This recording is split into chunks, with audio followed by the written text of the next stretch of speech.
On Gaza, actually, the situation is horrific. There is no water, there is no electricity, there is no food for almost 1 month. This is a gross violation of international humanitarian law, as you know. What is the United States is doing to alleviate the suffering of civilians in Gaza? And second, since you talked about the meeting between Netanyahu and the secretary, any prospect of a ceasefire that was discussed yesterday? Our efforts to bring back the ceasefire that we were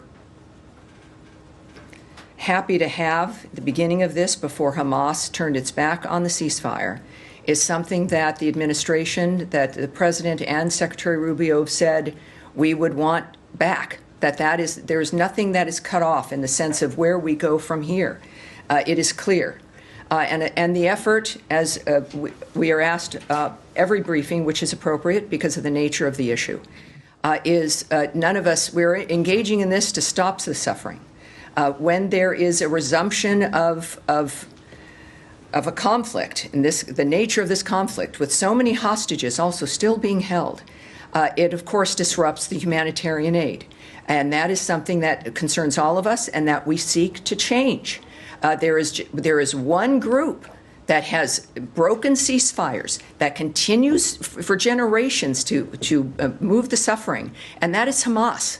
It's a remarkable dynamic where you have multiple players here that are working and constantly making an effort to stop the carnage and the suffering, and to stop the conflict on the ground so that humanitarian aid can flow. And Hamas seems to want nothing to do with that. They continue to go back to creating a framework of victims constantly. So I would say that obviously our effort is to get a ceasefire on the ground again, specifically so we can get aid into the area, specifically so that we can discuss what the region understands, which is the need for a new way to move us out of this horrible cycle. And obviously that's what we've been dealing with for generations. President Trump is determined to end it once and for all, as is Secretary Rubio. They have one term, and this is why things have to move quickly. It never stops. Their efforts in the Middle East and on Gaza never stop. And that's what we hope for. And the results, hopefully, obviously, is for peace on the ground, for humanitarian aid, and for Gazans and everyone in the region to have a future to look forward to that they can trust.